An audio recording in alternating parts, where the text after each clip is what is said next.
Hello everybody, welcome to another video. Today we have the honor to have ANDREAS ANTONOPOULOS with us. Andreas, bienvenido. Thank you so much. Muchas gracias. ¿Cómo estás? Muy bien. ¿Todo bien? Well, the first question that I wanted to ask you is, because people usually ask me for guidance regarding when learning the fundamentals, what do you think are the first steps or the topics people should cover in order to, when studying, educating themselves? In cryptocurrencies in general? In general, or Bitcoin, or in crypto in general. I think there's a couple of things. Yeah. I think the first and most important idea is this isn't an investment. This isn't just an investment. Yeah. A lot of people, when they're first introduced into cryptocurrencies, they thought the first thing is to buy. Mm-hmm. And I think it's much more powerful to teach people how to earn by exchanging their labor, by selling a product or service. Mm-hmm. That's how I earned my first crypto, was actually by selling something to someone else. And I've earned most of my crypto that way. Okay. Because then it's part of your life and you become part of the economy. From a practical perspective, of course, the best thing you can teach someone is how to use a wallet. And how to control their own keys by themselves, how to do a backup, how to store that backup, how to keep it secure, how to install a wallet on their phone, which wallet to install. All of that advice is very useful because it's the hardest information to get from strangers. Okay. If you just go and search on Google, you're much more likely to install either a very bad wallet or a dangerous wallet. All right, so security would be one of the main topics. Yes, but practical security. Yes. How do you use this every day? We will cover that in the channel then. Yes, very good. Great. So another question is, besides the fundamentals about the technology, which other factors do you think people should take into consideration to have macro perspective in this space? What I mean by macro perspective is the following, because usually people focus on price analysis, news, and maybe a little bit about the fundamentals. Is there like scalability or the evolution of technology that you think what are like the key main factors that you think people should analyze each day that are really in crypto to have macro perspective and make good decisions? So I think it's important to understand what the principles of open blockchains are and why those principles are important. To me, the principles of an open blockchain or any open cryptocurrency that's based on an open blockchain is open. What does open mean? Open means that anyone can access it from anywhere in the world at any time, without the need for proving their identity or signing up for accounts or being approved by someone. So that's what open. So that means open access. And second, it has to be decentralized. So decentralized means that no one is in control, or at least that control is spread among thousands of people so that no one can easily seize control of the system, right? Okay. And that decentralization then gives you the property of neutrality, which means that the system doesn't care if you're Argentinian or American, if you're white or black, Christian or Muslim, tall or short, male or female or not, any of those things do not matter. So neutrality, that the systems are borderless, that they operate across country borders and jurisdictions, that they're not tied to a specific jurisdiction, and that these systems are censorship resistant, meaning that if you want to do a transaction on an open blockchain, no one can stop you from doing a transaction. Excellent. In the macro scale, what happens is all of those principles will come under attack at one point or another. And whenever those principles are attacked, it will always be presented as something being done for your benefit. Mm-hmm. So people who are attacking these principles will say, well, we can't have it open because bad people will use it. Or it can't be borderless because we need to protect our national interests. Or it can't be neutral because those people will use it, right? Mm-hmm. And what they're trying to do is persuade you that your safety and that your freedom is in giving them control in order to change these principles. And the answer is simple: no. don't do that. So Okay. preserving those principles. So if you have a long-term perspective on open blockchains, it's about guarding those principles, even when they tell you it's not for your own good. Excellent. That is one thing that I learned from you, and one of the key messages that I keep on telling my audience. One of the first things you need to understand is why a blockchain is open, and that is one of the first steps that people need to study.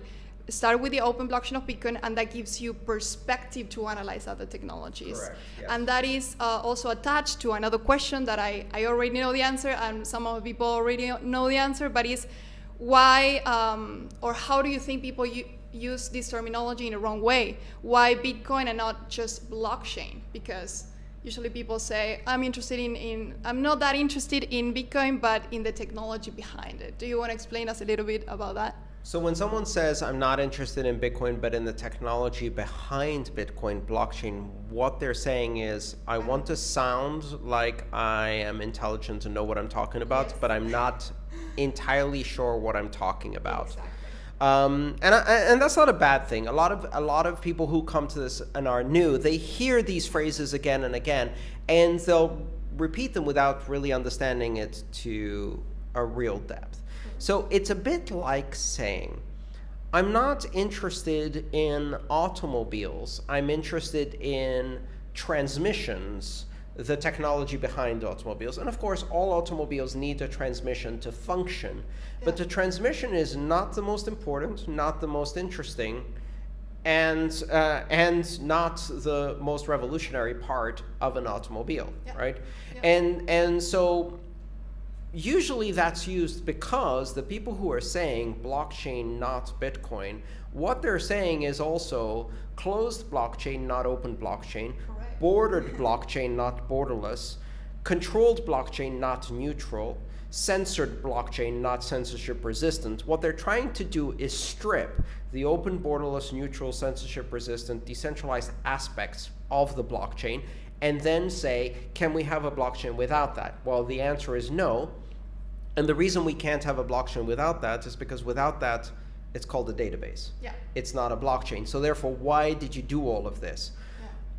It's misunderstanding what is the fundamentally revolutionary aspect and disruptive aspect of this technology, Correct. which is decentralization. Yes. And to do that, you need not just a blockchain, you also need an open, decentralized consensus algorithm. You need robust cryptography, such as proof of work. You need robust cryptography. You need a peer-to-peer network to support propagation of information in a way that can't be stopped. All of these things come together to make the magic. Now, it can be not Bitcoin. There are other open blockchains that are interesting. Okay.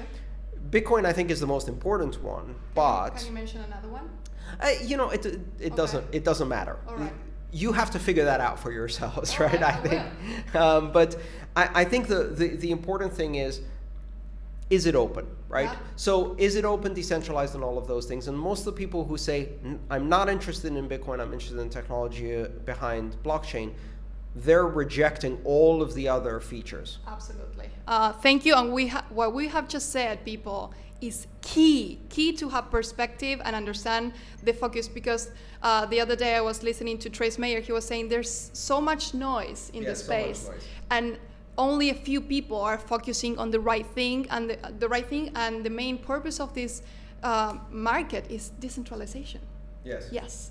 Okay, so next question. What do you think people ask you more about Bitcoin that they don't? They should ask me more about What do you wish people ask you more that they usually don't do it? how I can use this in my work. Uh-huh. So everybody's asking me when I should buy, instead of asking me how can I use this in my work or in my life. Yeah, okay. And I'm much more interested in how you use these technologies in your work or your life. And maybe not the time. For some people, it's not the time to use it in their work or their life. They don't need it, and that's okay. Then it's an interesting technology to learn about for educational purposes, especially if you're interested in computer science, but more broadly. If you are in an environment, and I think that's especially true of Argentina, then there's a lot more opportunity to use this as part of your work. If you work on the internet and you do work that is not tied to a specific geography, if you work with people in other countries and you are making transactions, receiving payments or sending payments for your work or for the work of others across borders, then you can use this technology today in your work. I pay my employees and contractors in crypto because it's the most convenient, fastest, most secure way to achieve the goals of my business. Yeah. I earn crypto as fees because, again, it's the easiest, securest, fastest way for me to earn money. And so it's deeply embedded in how my company works. And I think that gives a different perspective. I don't look at it as an investment. Yeah, okay. What do you wish to see more of in the space? What do you wish people were doing more of? I wish we saw an emphasis on moving away from centralized systems that control identity. So, and we have more people hold their own keys and have a stronger emphasis on privacy. I think there's a very big risk when people leave their cryptocurrencies on exchanges and all of their interactions are through exchanges where they don't control their keys and everything they do is under surveillance and tied to their identity. People need to take privacy more seriously and they need to take custody of their keys to truly get the full range of benefits of this technology. You have to be in control of your keys and you have to protect your privacy. Do you think the masses, the majority of the people are prepared or want to be fully responsible for their money? No, and that's okay. I think it's important that some people do and some people won't. No, you can't make people take responsibility over their money. In fact, in many cases, people have the luxury to not care about those things because their bank isn't trying to rob them. You know, that's why I like visiting Argentina, is because people don't have the luxury of such delusions as to believe that their bank is a secure place to keep money because they've been robbed several times. In America, they have more delusions of security as to trusting banks and governments. But not everybody is ready for that. Not everybody is ready to take custody of keys. Not everybody is ready to deal with their own security or even to assert their privacy rights and maintain their own privacy. That's okay too. We can teach people gradually, slowly show the benefits of doing those things. Absolutely. I think most of the people are not even aware that there is a way out, an opt-out. Excellent. Andreas, is there any message you want to spread to the Latino community? Something you want to share? People are watching at home. Something about education, get educated. Oh, yeah, well... In Spanish, maybe? You want to practice? No? No, I don't think so. So, all of my work is available for free online. I make all of my work available under Creative Commons licenses, which are open licenses that allow people to read and share my work, and in many cases also modify it and use it in other circumstances like building courses and things like that. Yep. And also translating the work. I have a very big effort at the moment to translate as much as possible of my work into Spanish. Out of the 370 videos that I have on my YouTube channel, more than 120 have been translated with Spanish subtitles. There's a huge community effort to do that. Yes. My book, Internet del Dinero, Mastering Bitcoin 2, and Mastering Ethereum, either have been translated into Spanish or are being translated into Spanish already. Internet del Dinero is available. We're currently working on the second volume, Internet del Dinero 2. And these are all volunteer efforts. So I appreciate the help anyone can offer to that. You can find more information on my website. And you can and you can support all of these activities by being a monthly subscriber on Patreon, which helps me invest in the staff to coordinate all of these activities to do translations. Excellent. I want to thank you for everybody that is watching. You are a huge inspiration and you're our mentor for everyone. Thank you so much. I'm learning so much from you, and we never know what we can accomplish in 2-5 years. It's It's going to be amazing, and it was great to meet you. Thank you so much for your time. Oh, thank you for having me here. I want to say that to me, coming to Argentina has always been a source of great inspiration. Okay. And I use Argentina to fire me up and empower me for the next year of my travels, and to make me feel passionate Yes. about these things, because this is one of the places in the world where people really understand why this stuff is important. The same thing that I feel when I visit my home country in Greece, Yes. and also many other countries in South America. But Latin America. yes, but Argentina is one of my favorite places in the world, Yay. and I so enjoy being here. It's fired me up. Thank you. Genial. Andreas, muchas gracias. Muchas gracias. Chao.